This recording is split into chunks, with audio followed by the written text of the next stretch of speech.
और महाराष्ट्र के इस बड़े सियासी उठापटक के बीच एकनाथ शिंदे ने न्यूज 24 से बातचीत की। इस वक्त की बड़ी खबर आपको बता दें, एकनाथ शिंदे ने न्यूज 24 से कहा कि अब उनके पास 46 विधायकों का समर्थन है। न्यूज 24 से एकनाथ शिंदे ने कहा कि मेरे पास अब ज्यादा से ज्यादा यानी 46 विधायकों का समर्थन है। देखिए आंकड़े जो है वो बढ़ रहे हैं। उन्होंने कहा कि 36 शिवसेना के और 10 निर्दलीय एमएलए मेरे साथ हैं, जिनका सपोर्ट मेरे पास है। इस वक्त की बड़ी खबर आपको बता रहे हैं, न्यूज 24 से उन्होंने ये खुलासा किया और दावा किया कि 46 विधायकों का समर्थन उन्होंने हासिल कर लिया। एक एक करके ये आंकड़े बढ़ रहे हैं। जब मुंबई से निकले थे सूरत, तब 13 से शुरुआत हुई थी, फिर ये आंकड़ा 22 पर पहुंचा, फिर 34 और अब देखिए उनका कहना है कि 41 नहीं बल्कि 46 विधायकों का समर्थन उनके पास है। और मुंबई का रुख करेंगे, मेरे सहयोगी विनोद जगदाले मेरे साथ जुड़ रहे हैं। विनोद, ये बहुत बड़ा दावा किया एकनाथ शिंदे ने। क्या ये माना जाए कि मुंबई में जो विधायक जिनकी मोर्चाबंदी उद्धव ठाकरे ने की हुई है, वहां से भी कुछ स्लिप आउट हुए हैं? देखिए 7:09 पर मैंने एकनाथ शिंदे को वहां पर फोन किया था। मैं कल दिन भर उनका फोन ट्राई कर रहा था, लेकिन उनसे कोई रिस्पॉन्ड नहीं हो रहा था। आज सुबह 7:09 में मैंने उनको कॉल किया, उन्होंने फोन उठाया, मैंने उनसे बातचीत की, उन्होंने कुछ जवाब भी दिए। मैंने उनसे पूछा कि एकनाथ शिंदे जी की आपको मनाने की कोशिश वो आपको है क्या? तो उन्होंने कहा कि कोई मनाने की कोशिश नहीं हुई, मेरी उद्धव जी से बात हुई है। मैंने उद्धव ठाकरे जी को ये बताया है कि तमाम पार्टी के कार्यकर्ता हो, नेता हो, विधायक हो, सभी चाहते हैं कि हिंदुत्व के साथ जुड़ना चाहिए, भारतीय जनता पार्टी के साथ हमें सत्ता में जाना चाहिए।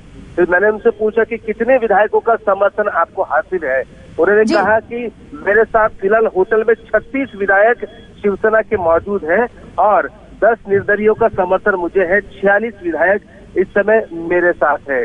हमने उनसे ये भी पूछा क्या आप भारतीय जनता पार्टी में जाएंगे या मुख्यमंत्री बनना है या उप मुख्यमंत्री बनना है?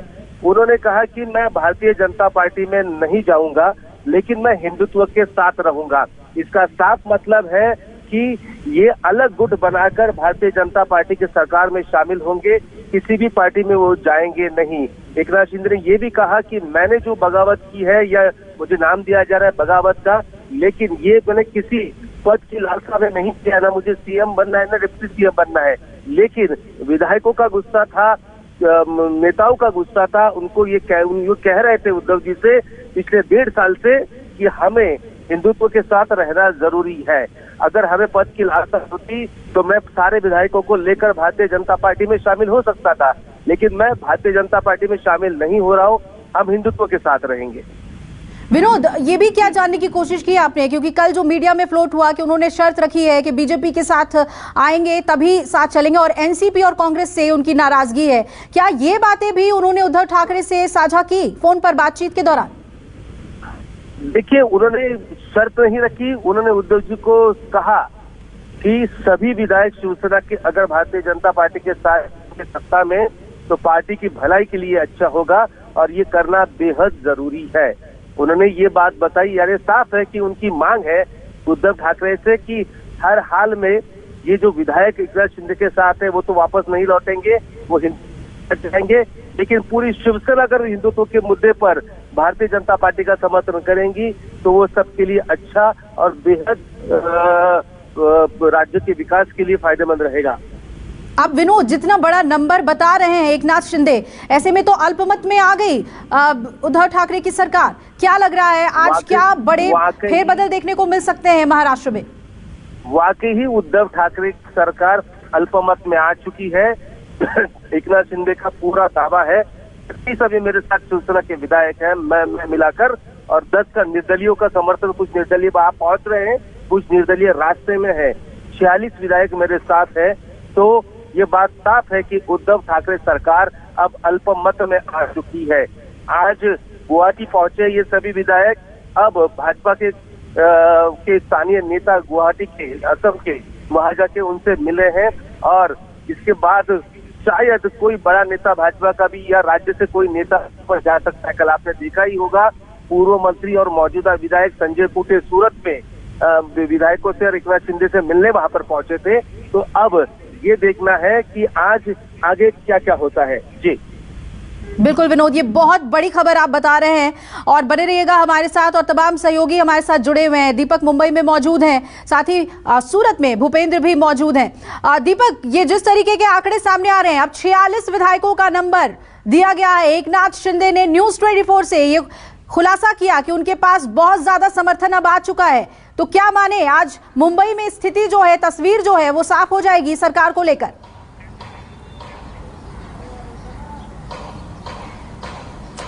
जी, जाहिर सी बात है, जिस तरह से एकनाथ शिंदे ने हमारे पॉलिटिकल एडिटर और महाराष्ट्र के ब्यूरो के चीफ से बात की है, उन्होंने दावा किया है, तो साफ है क्योंकि 106 बीजेपी के पास मौजूद हैं। अगर 46 जिस तरह से एकनाथ शिंदे की तरफ से दावा किया जा रहा है तो ये सरकार फॉर्म की जा सकती है। लेकिन अभी भी जो रास्ता है वो उन्होंने इख्तियार किया है शांति का, कि अगर शिवसेना के चीफ यानी कि उद्धव ठाकरे अगर हिंदुत्व के मुद्दे पर अगर वो समझौता करने के लिए तैयार है, क्योंकि कल भी जब उनका ट्वीट आया था और आज भी जब हमारे पॉलिटिकल एडिटर विनोद जगदाले से उन्होंने बात की है, तो हिंदुत्व के मुद्दे को उन्होंने मुखरता से पहले शब्दों में रखा हुआ है। यानी कि साफ है कि उनकी नाराजगी जो है कि 2.5 सालों से जिस तरह से उन्होंने कांग्रेस एनसीपी के साथ मिलकर सरकार बनाई, और उससे कहीं ना कहीं एकनाथ शिंदे और उनका जो पूरा कुनबा या कहें कि गुट था वो नाराज था। उसके पीछे की एक वजह यह भी है अभिलाषा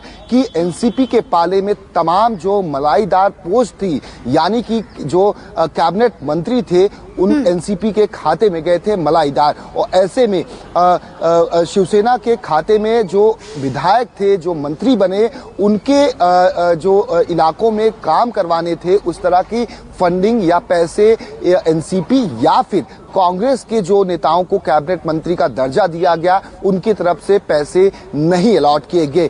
यही सबसे बड़ी वजह थी और यही वजह थी कि ट्रबल शूटर कहे जाने वाले एकनाथ शिंदे एक बड़ी भूमिका में सामने आए। उन्होंने, क्योंकि वो महाराष्ट्र की राजनीति में काफी सालों से है, 4 बार के थाने से विधायक है, और ऐसे में उनके इर्द गिर्द के तमाम जो विधायक थे वो लगातार बिल्कुल दीपक, लेकिन अहम सवाल ये हो जाता है कि एकनाथ शिंदे को लेकर अगर विनोद कह रहे हैं कि उन्हें कहा गया कि उन्हें मनाया ही नहीं गया है, तो सूरत में जो प्रैक्टिस हो रही थी, कल जो कवायदे हो रही थी, वो क्या थी? भूपेंद्र, आपसे जानना चाहेंगे, इतने नेता वहां पहुंचते हैं और क्या एकनाथ शिंदे को मनाने की कोशिश नहीं की गई होगी?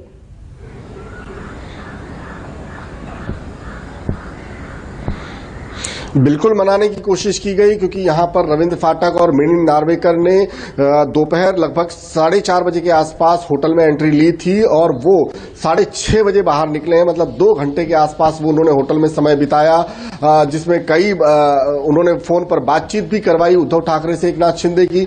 तो ये सारी मेहनत, ये सारी कवायद जो है, ये सारी कसरत सिर्फ इसलिए थी कि एकनाथ शिंदे को मनाया जाए, वापस लाया जाए तमाम विधायकों के साथ में महाराष्ट्र में, मुंबई में। उनको जो सरकार अल्पमत में आ गई है, खतरे में आ गई है, उसको सुरक्षित कर लिया जाए। ये तमाम चीजें की गई। मिलिंद नार्वेकर और रविंद्र फाटक जब यहां पहुंचे थे तो उनको अंदर भी नहीं जाने दिया जा रहा था। कई देर तक उनको, काफी देर तक मशक्कत करनी पड़ी होटल के अंदर एंट्री लेने के लिए, और ये तमाम मशक्कत उन्होंने सिर्फ इसलिए की ताकि एकनाथ शिंदे को मनाया जा सके। लेकिन एकनाथ शिंदे नहीं माने हैं, वो सूरत से गुवाहाटी पहुंच गए हैं और उनकी जो अपना एक स्टेटमेंट था उसी पर अभी तक कायम है। तो जाहिर सी बात है कि उन्होंने अपनी नाराजगी जता दी है। उद्धव ठाकरे कल तक यही कहते रहे कि हमारे पास तमाम विधायक हैं, कुछ लोग जो संपर्क में नहीं हैं वो भी शाम तक आ जाएंगे, शाम को शिवसेना भवन के बाहर। बिल्कुल, बहुत कुछ हुआ सूरत में, लेकिन एकनाथ शिंदे नहीं माने। और सबसे बड़ी बात कि न्यूज 24 से उन्होंने कहा कि मुझे मनाने की कोशिश नहीं की गई है उद्धव ठाकरे के द्वारा। शुक्रिया दीपक, आपका नजर बनाए रखिएगा। मुंबई लौटेंगे हम अपडेट के लिए आपके पास, और सूरत से भूपेंद्र, आपका भी शुक्रिया तमाम अपडेट हमें देने के लिए। फिलहाल एक छोटे से ब्रेक के लिए यहां पर रुकना है, लेकिन महाराष्ट्र के सियासी उठापटक पर लगातार हमारी नजर बनी हुई है। बने रहिएगा न्यूज 24 के साथ। नमस्कार, मैं हूं मानक गुप्ता।